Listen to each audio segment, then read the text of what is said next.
உன்னை நீயே தெரியப்படுத்திக்கலனா வேற யாரு உன்னை பிரபலப்படுத்துவாங்க என ஒரு முறை கேட்டவர் இவர். உண்மைதான். அதே போல் தனது உழைப்பால், பேச்சால், திறமையால் வளர்ந்தார். பெப்சியின் தலைவர், இயக்குனர் சங்க செயலாளர் என முன்முகமாய் பதிந்தார். எப்போதும் தன் வார்த்தைகளும் செயல்களும் தமிழுக்கானதாக, மக்களுக்கானதாக இருக்கும்படி பார்த்துக் கொள்வார். இறைவன் மேல் வாரத்தை போட்டுவிட்டு உயர்ந்து நிற்கும் தமிழ் தலைப்பான உயிர் தமிழுக்கு என்ற படத்தில் நடித்து இன்றைய அரசியலை அழகாக பேச இருக்கும் படத்தின் நாயகன் இயக்குனர் அமீர் அவர்களை பேச அழைக்கிறேன். என்னுடைய திரைத்துறை அனுபவம் தொடங்கிய காலகட்டத்திலிருந்து, அரசியல் பேசிய காலகட்டத்திலிருந்து நான் சந்தித்திராத ஒரு புதிய மேடை இது. எனக்கு ஒரு புது அனுபவம் இந்த மேடை. படம் பற்றி பேசுகிறதா, நடந்துட்டுருக்கிற பிரச்சனை பற்றி பேசுகிறதா, இந்த இக்கட்டான சூழலில் என் மீது பேரன்பு கொண்டு இந்த விழாவுக்கு வந்திருக்க என்னுடைய நட்புகளை பற்றி பேசுவதா அப்படின்னு எனக்கே ஒரு பெரிய குழப்பம்தான் இருக்குது. இப்போ வரைக்கும் இந்த செகண்ட் வரைக்கும் பிளாங்காக தான் இருக்கேன். என்ன பேச போகிறோம்னு ஒன்று மட்டும் தெளிவாக தெரியுது. நான் யார் அப்படின்னு இப்போ நான் என்ன நானே யோசிச்சுக்கிட்டே இருந்தா, ராமாயணத்தில் வருகின்ற சீதையும் நானும் கிட்டத்தட்ட உடன் பிறந்தார்கள் போல. அவர் அக்கினியில் மிதந்து தன்னுடைய கற்பையை நிரூபித்தார். அவராவது ஒரு முறை நிரூபித்தார். நான் வாரம் நிரூபித்து கொண்டே இருக்கிறேன். நிறையா சொல்லிட்டாங்க. நான் இந்த உயிர் தமிழுக்கு திரைப்படத்தினுடைய 2வது விழா இது, 2வது பத்திரிகையாளர் சந்திப்பு. இதே இடத்தில்தான் மாயவளை திரைப்படத்தின் பத்திரிகையாளர் சந்திப்பை நாங்கள் நடத்தினேன். அங்கேருந்து தான் தொடங்கினது. பல பருத்தி வீரன் மாயவளையில் தொடங்கும் போது பருத்தி வீரன் வந்துச்சு. இப்போது வேறையில் வந்து நிற்கிது. அந்த படத்தின் இயக்குனர் இந்த உட்காந்துருக்கார் அமைதியாக, ரமேஷ் பாலகிருஷ்ணன். நாங்கள் அதை ரிலீஸ் பண்ணுறதுக்காக வேலை செய்ய போய் அது ஏதோ ஒரு பிரச்சனையை தொடங்கி அது எங்கெங்கேயோ போய் நீதிமன்றத்தை நோக்கி போயிட்டுருக்கும்போது, சரி கொஞ்சம் தள்ளி வச்சுக்கலாம் அப்படிங்கும்போது, இறைவன் மிகப்பெரியவனுடைய இறுதிக்கட்ட படப்பிடிப்பை நோக்கி போகும்போது ஒரு 8-10 நாள் தான், 10 நாள் இருந்தால் படம் முடிஞ்சிடும். அந்த படம் முடியும் போது ஒரு புது பிரச்சனை தொடங்குச்சு.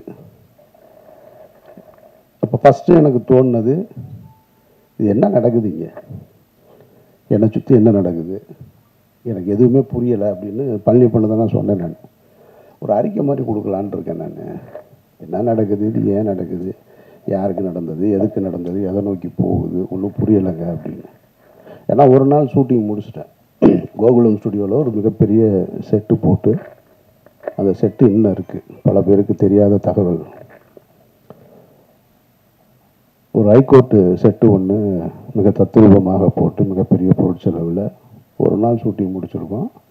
செகண்ட் டே அந்த ஷூட்டிங் நடக்கலை. அன்றைக்கு இரவிலிருந்து தொடங்குச்சு பிரச்சனை. அப்போ நான் சொன்னேன் பழனி பண்ணிட்டேன், இந்த மாதிரி ஒரு அறிக்கை ஒன்று, ஒரு லெட்ரு மாதிரி கொடுத்துருவோம் என்னை சுற்றி என்ன நடக்குதுன்னு. அப்போ சொன்னார் பழனி பண்ணியா விடுங்க, எனத்தையாவது சொல்லுவாங்க, ஒரு 4 நாளில் சரியாயிரு, நீங்கள் பாட்டுக்கு போங்கன்னாரு. இல்லை கரு, எனக்கு என்னமோ இது சரியாக வரும்னு தோணலை. அவர் ரொம்ப எளிதாக கிடக்கணும்னு சொன்னார். இல்லை கரு, எனக்கு இது சரியாக வரும்னு தோணலை, நம்ம ஏதாவது சொல்ல வேண்டியது இருக்குது அப்படின்னு நான் சொன்னேன். ஒரு 2 நாள் அப்படியே கூடுதலாச்சு, 3ஆவது நாள் கூடுதலாச்சு. அப்புறம் ஒரு அறிக்கை கொடுத்துட்டேன். நான் அறிக்கை கொடுத்த உடனே அறிக்கையிலிருந்து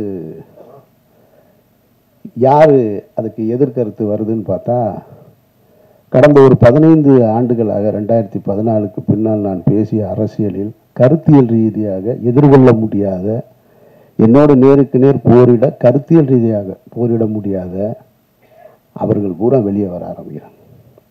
வெளியே வந்து புதுசாக தகவல்களை சொல்கிறாங்க. ஒருத்தன் சொல்கிறான் அவர் ஓடிட்டாருன்றான், ஒருத்தன் எஸ்கேப்புன்றான், தலைமறைவாயிட்டார், எங்கே இருக்காருன்னு தெரியலைன்றான், என்னத்தையோ ஒன்று சொல்லிக்கிட்டே இருக்கான். அப்போ தான் நான் இங்கேருந்து ஒரு கல்யாணத்துக்கு போயிருந்தேன். கல்யாண வீட்டிலேருந்து அப்போ நான் இங்கே இருக்கும்போது இந்த செய்தி வருது, அவர் அமீர் தலைமறைவு அப்படின்னு.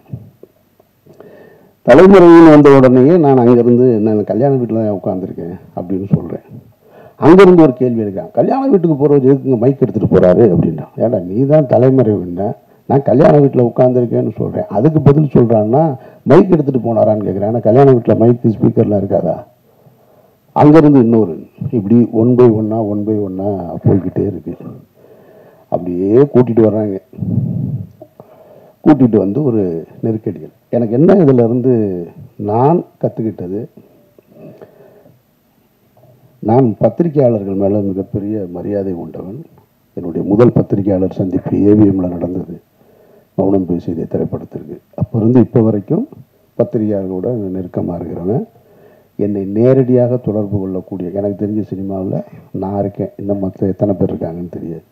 பிஆர்ஓ பிடிச்சி தான் என்னை பிடிக்கணுன்ற அவசியம் இல்லை, ஸ்ட்ரைட்டாக எனக்கு மெசேஜ் வைப்பாங்க, நான் பேசுவேன். இன்றைக்கு ஊடகங்கள் பெருத்து விட்ட காரணத்தினால யூடியூப்பு அது இதுன்னு அவர்கள் தங்களுடைய வயிற்று பிழைப்புக்காக எதையோ ஒன்று பேசணும்னு பேசிக்கிட்டே இருக்காங்க. அதில் தத்துவார்த்த ரீதியாக நின்று களத்தில் நின்று போராடிக்கிட்டு இருக்கவங்களையும் தாண்டி எதை வேணாலும் பேசலாம், எல்லாம் என்ன கருத்தை வேணாலும் வைக்கலான்னு சொல்கிறாங்க. இப்போ நடந்துட்டு இருந்தது என்ன,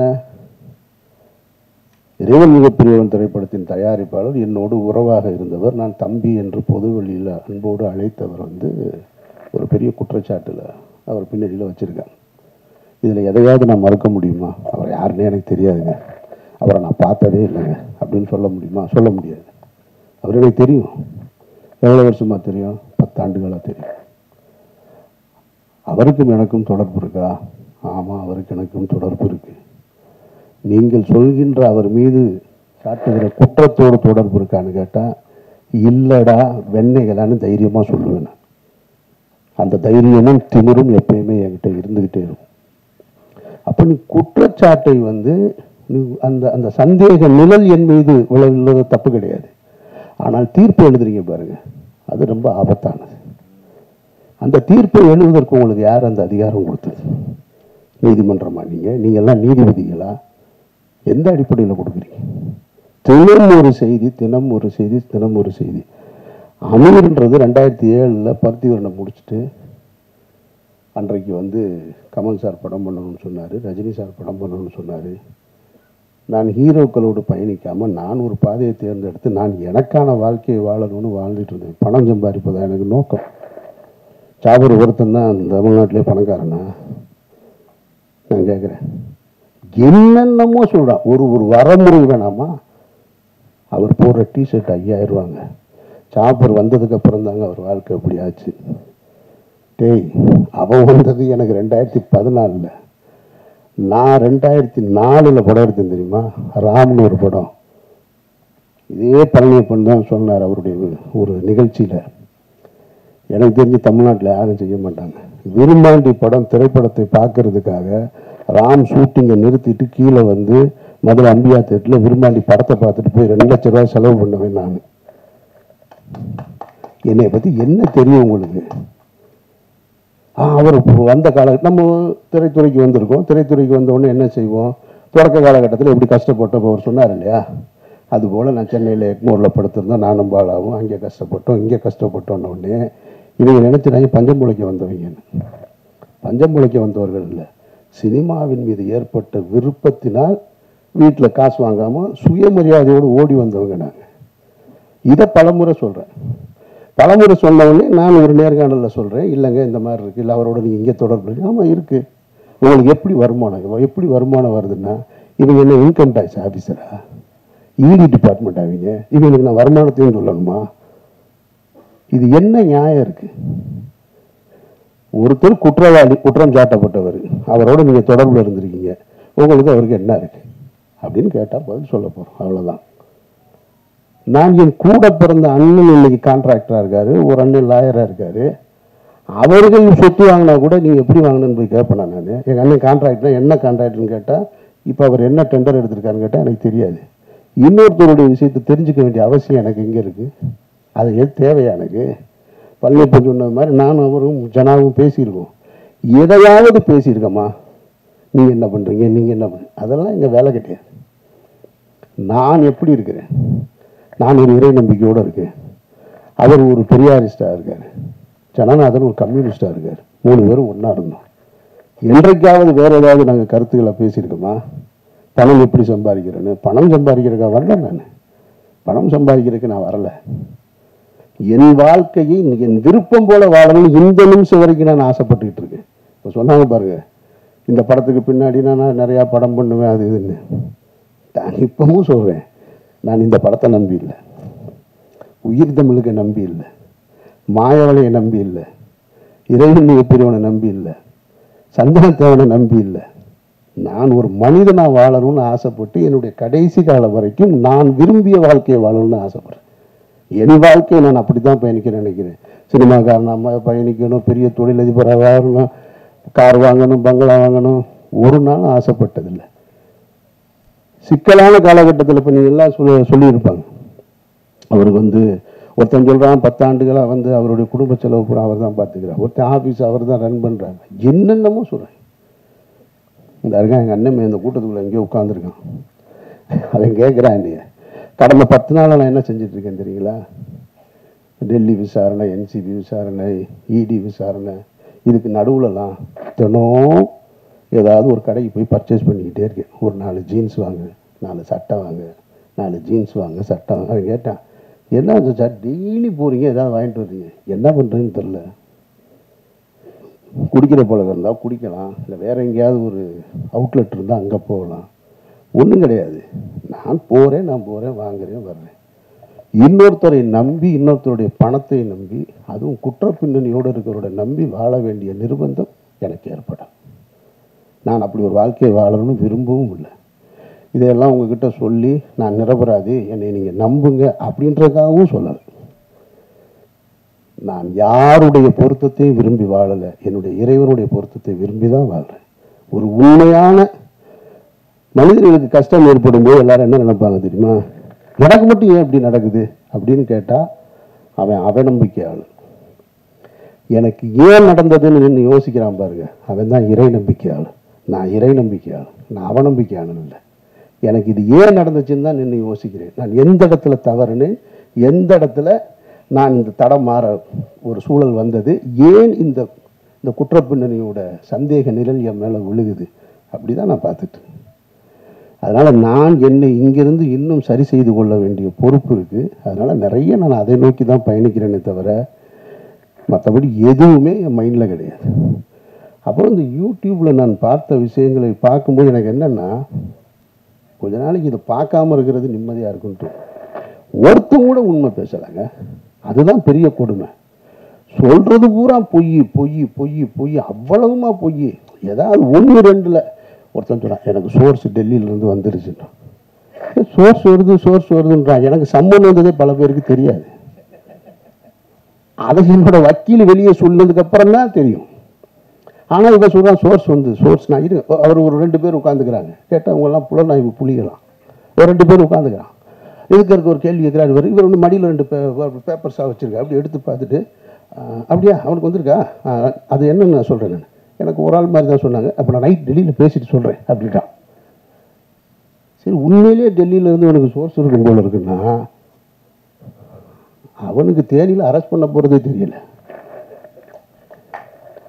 அதுதான் பெரிய கொடுமை. சரி, மடியில் 2-4 பேப்பர் இருக்குது, என்னடா பரட்டி பார்த்து ஏதோ சொல்கிறான் போல இருக்குது. சரி, ஏதோ இதில் இருந்து வந்திருக்கும் போல இருக்குது. இருக்கலாம் இல்லையா? ஏதோ காவல்துறையில் இருந்தால் சொல்கிறாங்க, ஏதோ உளவுத்துறையில் இருந்தால் சொல்கிறாங்க. உண்மையிலே சோர்ஸ்லேருந்து வந்துருக்கு. விசாரணை பார்த்தா அவர் படித்து சொன்னது தினமலர் பேப்பர். ஐய, இவ்வளவு அபத்தமாக இருக்கும். இதை தினம் 2 லட்சம் பேர் பார்க்கலாம். அதுதான் பெரிய கொடுமை. ஒரு பொய் செய்தியை தினம் 2 லட்சம் பேர் நீங்கள் பார்த்து, அதில் கீழே பார்த்தீங்கன்னா எப்போ அமீரை கைது செய்வீங்க, எப்போ அமீரை கைது செய்வீங்க. இப்போ கடைசியாக நேற்று ஒருத்தன் கேட்டிருக்கான், ஏங்க நாங்கள் 3 மாதமாக வெயிட் பண்ணுறோம், அமீரை கைது பண்ணவே மாட்டேன்னு. இப்போ அவன் அவ்வளவு ஆவலாக இருக்கான் என் மேலே. சரி, நாங்கள் என்ன கைது, நான் சிறைக்கு என்ன புதுசா? சிறைக்கு போக அப்பவும் தயாராக இருந்தேன், இப்பவும் தயாராக இருக்கேன். ஆனால் நான் வெறுக்கிற ஒரு குற்றத்தில் என்னை தொடர்புபடுத்துவதை நான் கொஞ்சம் கில்ட்டியாக ஃபீல் பண்ணுறேன். அதை தான் கரு சொன்னார். அவருக்கு உள்ள வேதனை இல்லாமல் இல்லை, இருக்கு.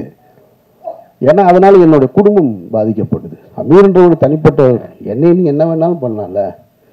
ஒரு குற்றத்தை சுமத்தும் பொழுது ஒரு தன்னுடைய மகனுக்கு திருமணத்தை ஏற்படுத்திட்டு இருக்கிற வயசில் ஒரு பெரியவர்னு வச்சுங்களேன், ஒரு கஷ்ட காலம், அவர் தன்னுடைய மகனுடைய திருமணத்தை வந்து போராடி கொண்டு வந்து ஒரு இடத்துல நிறுத்துறாரு. அப்போ போய் பஸ்ஸில் பயணிக்கும் பொழுது ஒரு 14 வயசுக்குள்ள இடுப்பை கிள்ளி விட்டாருன்னு ஒரு குற்றச்சாட்டு வச்சா அவர் எவ்வளோ அவமானமாக இருக்கும். அந்த திருமணம் எவ்வளோ பெரிய தடைப்படும். அந்த மாதிரியான ஒரு சூழலில் தான் நான் வெறுக்கிற ஒரு குற்றம் சமூகத்தை சீரழிக்கிறதுன்றது போதை. நான் வெறுக்கிறேன் அதை. தருங்க அங்கே ஒரு அஸ்டன் நிற்கிறான், அந்த ஒரு அஸ்டன் நிற்கிறான், சிகரெட்டு குடித்தாலே ஆஃபீஸுக்குள்ளே உள்ளே விட மாட்டேன். ஜனாவும் கருவும் சிகரெட்டு குடிக்கணும்னா நாங்கள் மாடிக்கு போய் கீழே போய் குடிச்சிட்டு வரோம்னு சொல்லுவாங்க. அவங்க 2 பேருக்கு நான் என்ன ஆசானா? அதெல்லாம் கிடையாது. அந்த வாடை பிடிக்காது. எப்போவாவது நான் டென்ஷன் ஆகுது அப்படின்னு சொல்லிட்டு ஒரு சிகரெட்டை எடுத்தேன்னா அவர்கிட்ட கேட்டேன்னா அவர் தள்ளி விட்டு போயிடுவார். அப்படி நான் வெறுக்கிற ஒரு விஷயத்தில் என்னை கொண்டு வந்து தொடர்புபடுத்தும் போது அது என்ன மட்டுமா பாதிச்சிச்சு, என்னுடைய குடும்பத்தை பாதிக்குது. என்னுடைய மகள் வேலைக்கு போகிற இடத்துல பாதிக்குது. அங்கே ஒருத்தன் கேள்வி கேட்குறான். என்னுடைய மகன் கல்லூரிக்கு போகும்போது பாதிக்குது. என்னை நீங்கள் சந்தேகமே படாதீங்கன்னு நான் சொல்லலை. சந்தேகப்படுங்க, விசாரிங்க, நல்லா கேளுங்க, ஆனால் தீர்ப்பு எழுதாதீங்க. தீர்ப்பு எழுதுகிற அதிகாரம் உங்களுக்கு யாருக்குமே கொடுக்கல. அதுக்கு இந்த நாட்டில் நீதிமன்றம் இருக்குது, எல்லாமே இருக்குது. கடுமையான விசாரணைகளை சந்திச்சுட்டு தான் நான் வந்து நிற்கிறேன். என்னுடைய இத்தனை ஆண்டு வாழ்க்கையில் நான் சந்திக்க ஒரு புது அனுபவம். டெல்லியில் 12 மணி நேரமாக இருக்கட்டும், டெல்லி வீதிகளில் நானும் வந்து அவன் எங்கள் அண்ணன் டாக்டருக்கு முடிச்சிருக்கான். அவன் யதார்த்தமாக லாங்குவேஜ் படிக்கிறக்காக வந்தவனுக்கு கிட்டத்தட்ட 3 மாதமாக புது அனுபவம். இப்போ என்சிபி, இடி, என்ஐஏ எல்லா டீட்டெயிலும் தெரியும் அவனுக்கு. என் கூட 70 நாளாக வந்தான் இருக்கான். டெல்லி வீதிகளில் நாங்கள் 2 பேரும் நடந்து போயிட்டு திரும்ப அந்த விசாரணையை முடிச்சுட்டு, அவங்கள பொறுத்த மட்டும் அந்த அதிகாரிகள் என்னுடைய விசாரணை நடத்துனதை பொறுத்த மட்டும், என்னை பொறுத்த மட்டும் ரொம்ப நேர்மையாக தான் நடத்தினாங்க. நான் இந்த இடத்துல அதை சொல்லியே ஆகணும். இது அரசியல் அழுத்தம் இருக்குது, அரசியல் அழுத்தம் இல்லை அப்படின்றதெல்லாம் தாண்டி என்னிடம் அவர்கள் மிக கண்ணியமாக தான் நடந்து கொண்டாங்க. கொஞ்சம் கூடுதலாக இருக்குது. நான் மனசு வலிக்கிறது மாதிரியான கேள்விகளை கேட்டாங்களான்னா நிச்சயமாக கேட்டேன். ஒரு இடத்துல கலங்கி போய் நின்னா அப்படின்னு கேட்டால் கலங்கி போய் நின்னேன்.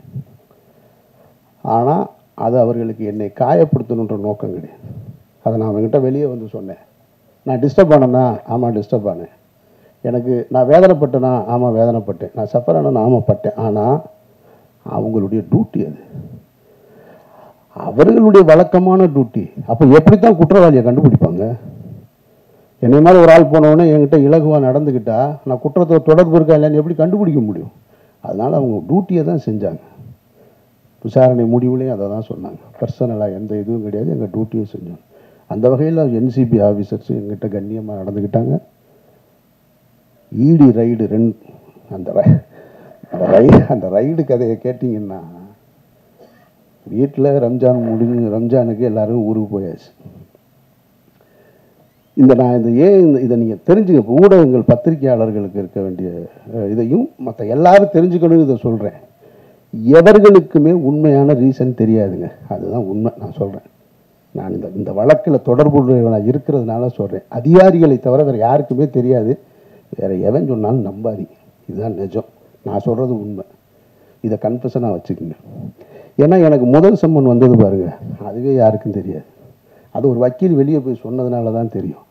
உடனே இங்கே என்ன பண்ணுறாங்கன்னா, அமீர் ரமலான் முடித்து விட்டு வருவதாக என்சிபி அதிகாரிகளிடம் சொன்னார், இந்த நேரத்தில் என்னை விசாரிக்க வேணான்னு கேட்டாருன்னு இதெல்லாம் தலைப்பு செய்தியாக ஓடுதுங்க. அப்போ இந்த மக்களுக்கு எது செய்தி? அப்போ உண்மையே செய்தியாக வராதா? நான் கேட்காத ஒன்று. 2ஆம் தேதி எனக்கு ஃபஸ்ட்டு சம்மன். அப்படி ஒன்று நான் கேட்கவே இல்லை. நான் 2ஆம் தேதி போயிட்டேன், டெல்லி போயிட்டேன். காலையில் முதல் நாளாக நாங்கள் போய் உட்கார்ந்தோம். ஒரு 12 மணி நேரம் விசாரணை முடிச்சு வந்தாச்சு. அப்போவே எனக்கு அடுத்து சம்மனுக்கான ஒரு திட்டம் இருந்தது. அதுவும் யாருக்கும் தெரியாது. ஆனால் இவங்களுக்கு தெரியவே தெரியாது. நான் அந்த காலகட்டத்தில் தான் அவங்க கேட்ட டீட்டெயில்ஸு, டாக்குமெண்ட்ஸு இதை பூரா எடுத்து எல்லாத்தையும் கொண்டு வந்து ரெடி பண்ணி வச்சிட்ருக்கேன். வச்சுட்டு ஒரு 3:30 மணி இருக்கும், 3:30 4 மணி. 4 மணிக்கு போய் வீட்டில் நான் அவனும் தான் படுக்கிறோம். வீட்டில் யாருமே இல்லை, ஃபேமிலியெல்லாம் ஊருக்கு போயிட்டாங்க ரம்ஜான் கொண்டாடுறதுக்கு. படுத்தா 5:30 மணிக்கு நோன்புக்கான காலை உணவை சாப்பிட்டுட்டு படுத்துருக்கான். 7:30 மணிக்கு ஒரு ஃபோன் அடிக்குது. அவன் ஃபோன் பக்கத்தில் என் கூட தான் பெட்டில் படுத்துருக்கான். அடிக்குது, அப்புறம் கட் பண்ணிட்டான். திருப்பி ஒரு 1.5 மணி நேரம் கழித்து ஃபோன் அடிக்குது. பார்த்தா இவன் பக்கத்தில் இருந்தவனை காணாம். சரி, நான் தூங்குறேன். திடீர்னு எழுப்புறான். நான் கொஞ்சம் லைட் இருந்தால் தூங்க மாட்டேன், அதனால் நல்லா டார்க்காக ஸ்க்ரீனை போட்டு படுத்துருப்பேன். தட்டி எழுப்புறான், சச்சான்னு. முழிச்சு பார்த்தா ஒருத்தர் துப்பாக்கியினோடு நிற்கிறாரு, முகத்துக்கு நேர. ஒன்றுமே புரியலை. கொஞ்சோன்னு லைட்டு அந்த ஜன்னல்லேருந்து லீக் ஆகுது. அதில் பார்த்தா ஒருத்தர் துப்பாக்கியோடு நிற்கிறார். 2 பேர். என்னடா அப்படின்றேன், தெரில. கண்ணே முழிக்க முடியலை. சரி, அதோட சரி எந்திரிச்சு முழிச்சு பார்த்தா அப்புறமா இடி ஆஃபீஸர்ஸ் வந்திருக்காங்க. இது என்னுடைய வீட்டில்.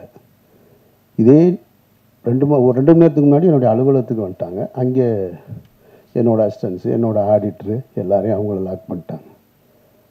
அப்புறம் இடி ஆஃபீஸர் வந்தாங்க. அவங்க வந்து தன்னை அறிமுகப்படுத்திக்கிட்டாங்க என்கிட்ட. நான் தான் இடி டைரக்டர்னு. ஒரு லேடி ரொம்ப கண்ணியமாக நடந்துக்கிட்டாங்க, ரொம்ப மரியாதையாக நடந்துக்கிட்டாங்க. நான் மூத்த கழுவிட்டு வர்றேங்கன்னு மூத்த கழுவிட்டு வந்து உட்காந்து அவரோட பேசிக்கிட்டு அன்றைக்கு 12 மணி வரைக்கும் அன்றைக்கும் போச்சு. அன்றைக்கும் விசாரணை முடிச்சுட்டு நான் இங்கேருந்து மதுரை போயிட்டேன். மதுரை போய் ரமலான் ப்ரேயரை முடிச்சுட்டு அங்கேருந்து அதுக்கப்புறமா திரும்ப ஓட்டு போட போனேன். அப்போ தான் பத்திரிகையாளர்கள் முறையாக சந்திக்கக்கூடிய சூழல் ஏற்பட்டது. அதுக்கு பின்னால் இப்போ வரைக்கும் நான் சொல்கிறேன். இதை ஏன் சொல்கிறேன்னா, இதன் பிறகும் எனக்கு ஒரு சம்மன் வந்திருக்கு. இந்த புலனாய்வு புலிகள்லாம் எங்கே போனாங்கன்னு தெரியல. நீ உண்மையிலே சோர்ஸ் உனக்கு சொல்லுதுன்னா, உனக்கு உண்மையிலே செய்தி வந்திருக்குன்னா, எனக்கு சம்மன் வந்தது ஏன் யாருக்குமே தெரியலை. நான் பர்பஸாக சொல்லவே இல்லை. என்ன தான் நடக்குதுன்னு பார்ப்போம். எவன் தான் கண்டுபிடிச்சி சொல்கிறான்னு பார்ப்போம். ஒருத்தர் சொல்லணும்ல, ஆமாம் அன்றைக்கி வந்திருக்குன்னு. அந்த சம்மனுக்கும் போய் 10.5 மணி நேரம் நான் விசாரணை முடிச்சுட்டு தான் இங்கே வந்திருக்கேன். அப்படின்னா இதில் எதுவுமே உண்மை இல்லை. அவர்கள் கடமையை செய்கிறாங்க. நான் முதல் நாள்லேருந்து ஒத்துழைக்கிறேன். டே 1லேருந்து இவ்வளோ பெரிய சிக்கலான சூழல் என்னை ஏற்படும் போது நண்பர்களுடைய ஆறுதல் இருக்குது, நண்பர்களுடைய ஆலோசனை இருக்குது. குடும்பத்தில் இருக்கவங்க சொல்லுவாங்க, எங்கேயாவது வெளியூர் போயிடும், அங்கே போயிடுன்னு. டே 1லேருந்து என்னோடய ஆஃபீஸில் தான் இருக்கேன். நான் இங்கே தான் இருப்பேன். இந்த வழக்கு முடிகிற வரைக்கும் நான் இங்கே தான் இருப்பேன். இந்த வழக்கை முடிச்சுட்டு தான் நான் வெளியில் வருவேன். நான் என்கிட்ட என்ன இருக்குது எடுத்துகிட்டு போகிறதுக்கு? என்கிட்ட ஒன்றும் இல்லை. நான் நேர்மையும் உண்மையுமா இருக்கேன். என்ன உங்களால் எதிர்கொள்ள முடியலை, என்னுடைய கேள்விக்கு உங்ககிட்ட பதில் இல்லை. நான் எடுத்து முன் வைக்கிறதுக்கு. அதனால் நீங்கள் என்னை குற்றவாளியாக்க ட்ரை பண்ணிக்கிட்டே இருக்கீங்க. நீங்கள் குற்றவாளி ஆக்கிட்டால் உடனே நான் குற்றவாளி ஆயிடுவேனா? பட் நான் தாங்கிக்கிறேன். வீட்டில் தாங்கலை, மகளுக்கும் மகனுக்கும் ஒரு அழுத்தம் ஏற்பட்டது. ஆனால் அதையும் தாண்டி எனக்கு முதல் ஆளாக எனக்கு ஆறுதலாக இருந்தது என்னுடைய குடும்பத்தார் தான், என்னுடைய 2 பெண் பிள்ளைகள் தான். தைரியமாக இருங்க, நீங்கள் உங்களுக்கு என்ன பிரச்சனை அப்படின்னு சொல்லி எப்போதும் போல என்னுடைய வீட்டை ஒரு சின்ன ஒரு சலசலப்பு கூட இல்லாமல், ஒரு சங்கடம் கூட இல்லாமல், ஒரு சஞ்சலம் கூட இல்லாமல் வச்சிருந்தது என்னுடைய குடும்பத்தார். அதற்கப்புறம் என்னுடைய நண்பர்கள் தான். எதுவுமே மைண்டில் கிடையாது. எனக்கு ஒரு சின்ன ஒரு சம்பவம் தான் நினைவுக்கு வந்தது. இந்த காலகட்டம் ரொம்ப கடுமையான காலகட்டம். என்னை சுற்றி இருந்த உறவுகள், நண்பர்கள் எல்லாருமே ரொம்ப தூரமாக போயிட்டாங்க. ஒரு கிட்டத்தட்ட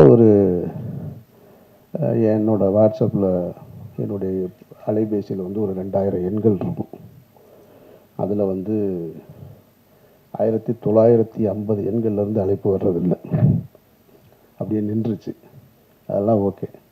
அப்போ எனக்கு என்ன தோணுச்சுன்னா, இந்த பறவைகள் நிறைய இருக்கக்கூடிய ஒரு மரத்துக்கு பக்கத்தில் ஒரு வெடி சத்தம் கேட்டவுடனே பறவை பூரா ஓடி போயிடும். அந்த மரத்தில் எதுவுமே இருக்காது, எல்லாம் அப்படின்ற செகண்டில் காணாம போயிடும். இப்போ போனதுக்கப்புறம் சில பறவைகள் மட்டும் வரும். சில முதல்ல இருந்த 500 இருந்துச்சுன்னா வராது, ஒரு 50 தான் வரும்.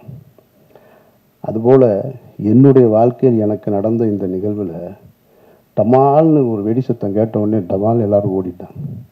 அப்புறமா அந்த பறவை போல என்னுடைய நண்பர்கள் என்னை யோசித்து, அது மரத்து மேலே உள்ள தப்பா, வெடி போட்டவன் தப்புன்னு சொல்லி அந்த மரத்தில் வந்து பறவைகள் இருப்பது போல் என்னுடைய நண்பர்கள் என்னை தேடி வந்துக்கிட்டு இருக்காங்க. டே 1லேருந்து அந்த ஒரு நாள் தான் அந்த ஷாக்கிங். 2வது நாள் யாருக்குமே இதை பற்றின கவலையும் இல்லை, வந்து என்னோடு இருக்காங்க.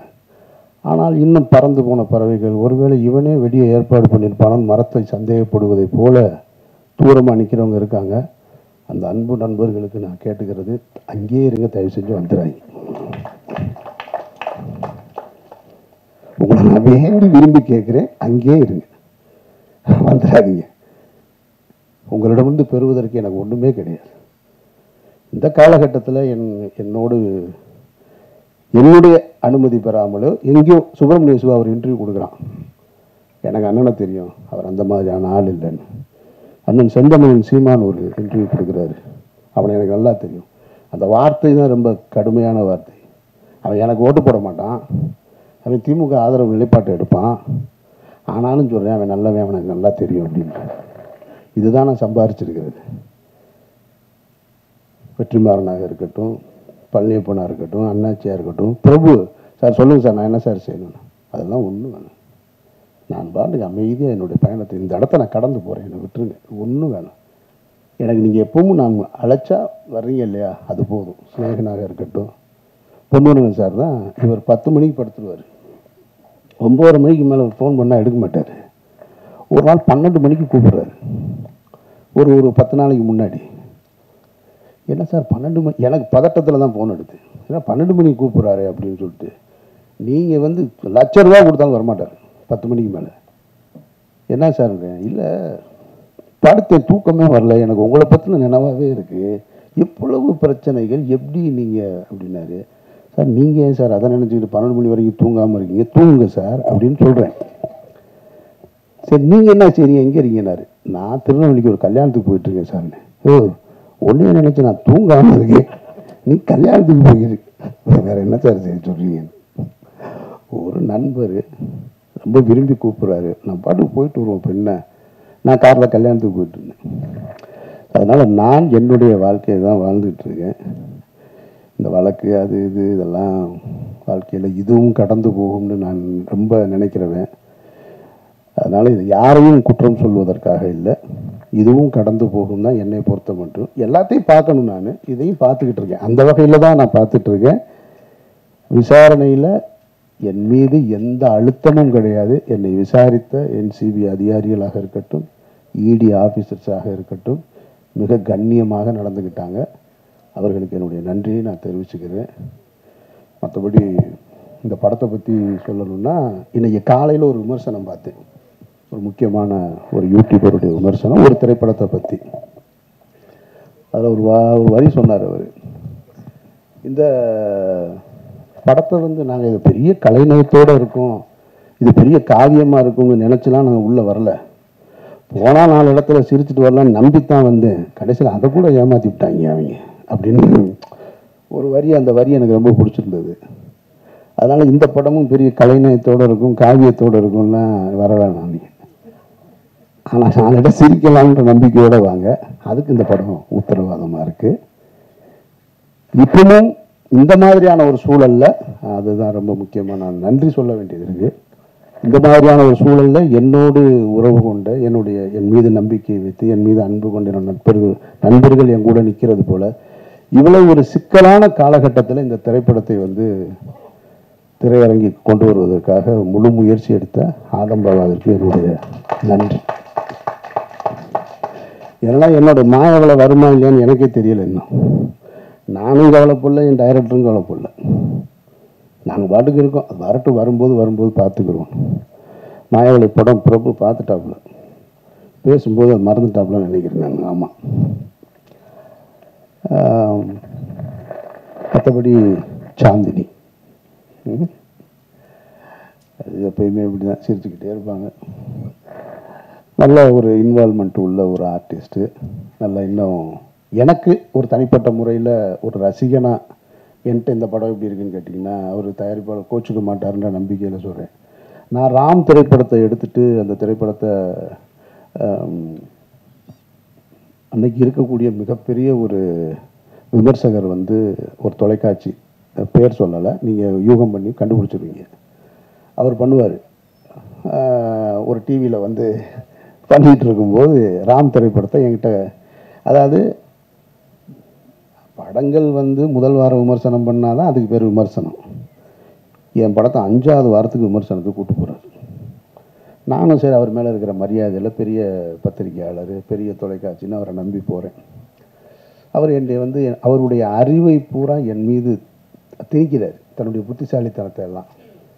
இந்த படத்தை நீங்கள் வந்து அது ஒரு ஆல்பர்ட் தேட்டரில் வச்சு அப்படி நான் அவர் நடந்து போயிட்டே இருக்கிறோம், அந்த மாதிரி எடுத்துகிட்டு இருக்காரு. அவர் கேட்குறாரு, நான் பதறி போய் பதில் சொல்வேன்னு அவர் நினைக்கிறாரு. இந்த படத்தில் இந்த இடத்த தப்பு பண்ணியிருக்கோம், இப்போ சரியாக பண்ணியிருக்கோம், அந்த மாதிரி எதுவும் உங்களுக்கு தோணுதான்னாரு. சார் தப்பாக தான் சார் பண்ணியிருக்கேன், இது என்ன தோணுதான்னு வேறு கேட்குறீங்கன்னு. அவர் ஒன்று இல்லை இல்லை ரெக்கார்ட் ஆகிக்கிட்டு இருக்கு, நீங்கள் மாற்றி சொல்லலான்னாரு. நான் ரிசல்ட்டு தான் சார் சொல்கிறேன். படம் வந்து தொண்டியில் தூக்கிட்டாங்க. ராமநாதபுரத்துக்கு பக்கத்தில் இருக்க தொண்டியில் படம் 3ஆவது வாரமே எடுத்துட்டாங்க ராமு. இவர் 5ஆவது வாரம் விமர்சனம் பண்ணிகிட்டு இருக்காரு. இன்னும் நீங்கள் பண்ணுனா என்ன, பண்ணலன்னா எனக்கு என்னங்க இந்த படம்னு கேட்டேன் நான். அவர் வந்து முதல் வாரம் பண்ணின படத்தை இப்போ நான் சொல்ல முடியாது, பெரிய சர்ச்சைக்குள்ளே வந்து நிற்கும். அந்த படம் ஒரு வாரத்திலே தூக்கிட்டாங்க. அந்த படத்தை தான் முதல் வாரத்துக்கு கொண்டு வர்றாரு. அவரும் ஒரு நேர்மையான விமர்சகர் அப்படின்னு அவரே சொல்லிக்கிறாங்க. அப்புறம் பருத்தி வீரனுக்கும் அதே பத்திரிகையாளர்கிட்ட தான் பருத்தி வீரனை சந்திக்கிறேன். பருத்தி வீரன்லையும் கேட்குறாரு, இந்த படம் வந்து நீங்கள் வந்து ஒரு ஆர்ட் ஃபார்மில் எடுத்து, அதாவது ஒரு ஆர்ட் பிரச்சனை என்னென்னா, என்னுடைய பெயர் பிரச்சனை உங்களுக்கு, என்னுடைய சிந்தனை பிரச்சனை உங்களுக்கு, அதுதான் பிரச்சனை. அங்கேருந்து தான் தொடங்குறாங்க. இது வந்து ஒரு ஆர்ட் ஃபார்மில் இருக்கிற மாதிரி இருக்குது, இது வந்து அப்படின்னு. சார் பக்கா கமர்ஷியல் படம் சார் இது அப்படின்னு. இல்லை இல்லை அப்படி சொல்லலாமா நீங்கள் அப்படின்னாரு. ஏங்க 10 பேர் சேர்ந்து கிராமத்தில்னா ஒருத்தனை தாக்கணும்னா உடனே நினச்சான்னா தாக்கிடுவான். என் படத்தில் குஸ்தி களத்தில் சண்டை நடக்குது, ஒருத்தன் டைவ் அடித்து வர்றான், ஒருத்தன் இப்படி சுற்றி வர்றான், அப்படி சுற்றி வர்றான், இது கமர்ஷியல் படம் சார்னு. அப்படி சொல்லுவீங்களா நீங்கள் என்னாரு? கமர்ஷியல் படம் எடுத்தால் கமர்ஷியல் படம் தானே சொல்ல முடியும். நானாக அதை ஆர்ட் ஃபிலிம்னு சொல்லிக்கிறதா, கிளாசிக்னு வேர்ல்டு கிளாசிக்னு சொல்லிக்கிறதா? மக்கள் சொல்லணும், நான் சொல்லி என்ன செய்ய? அதுபோல் இந்த படத்தை பார்த்து சாந்தினி காலையில் பார்த்துட்டு சூப்பராக இருக்குது, நாங்கள் அண்ணாச்சி பார்த்துட்டு நல்லா இருக்கிறாங்க, நீங்கள் சொல்லி என்ன செய்ய? இந்த காசு ஏதாவது வரப்போகுது ஆரம்பாவுக்கு? இவங்க 2 பேரும் சொல்லிக்கிறாங்களா படம் சூப்பராக இருக்குன்னு. அவரும் உடனே கேட்டுட்டு சாந்தினியே சொல்லிட்டாங்க படம் நல்லா இருக்குன்னு. ஒரு ஏரியா வேணா வாங்கிக்கிற சொல்லுங்க, அண்ணாச்சிக்கு வேணா சிட்டியை எழுதி கூட. காசு மக்கள் பார்த்து சொல்லணும். அப்போ என் பார்வையில் உயிர் தமிழுக்கு இன்னும் சரியாக வந்திருக்கணும்னு நான் ஆசைப்பட்றேன். ஆனாலும் பழனியப்பன் சொன்னது போல் இவ்வளோ காலகட்டத்துக்கு நடுவில் அந்த படத்தை வந்து சரியாக எடுத்து கொண்டு வந்து திரைக்கு கொண்டு வந்து சேர்க்குறதே பெரிய விஷயம். இதில் பணம் வருது வரலை அதெல்லாம் இல்லை இங்கே பிரச்சனை. ஒரு வேலையை எடுத்துக்கிட்டோம், அதை செஞ்சு முடிச்சோன்னு இருக்குல்ல, அதில் தான் ஒரு மனிதனுக்கு வெற்றி. அந்த அடிப்படையில் நான் இந்த படத்தில் நான் ஒத்துக்கிட்டு உள்ளே வந்து நடிக்க வந்தேன். நடிகனாக என்னுடைய பங்களிப்பை செஞ்சேன். அது நல்லா இருக்குது நல்லா இல்லை, எனக்கு பிடிச்சிருக்கு பிடிக்கலை, அதெல்லாம் இல்லை, முக்கியம் இல்லை. என் வேலையை நான் சரியாக செஞ்சுருக்கேன். ஆரம்பாவை ஒரு படத்தை எடுக்கணும்னு வந்தார், உறுதியாக நின்று கடைசி வரைக்கும் அந்த படத்தை கொண்டு வந்து சேர்த்துருக்காரு. இதுவே உங்களுக்கு வெற்றி தான். பணம் அப்புறமா எப்போ வேணாலும் சம்பாரிச்சிங்க. ஸோ அந்த வகையில் இது 10ஆம் தேதி இந்த படம் திரைக்கு வருது. உங்களுடைய வாழ்த்துக்களோடும் மற்றபடி ஒன்றும் இல்லை.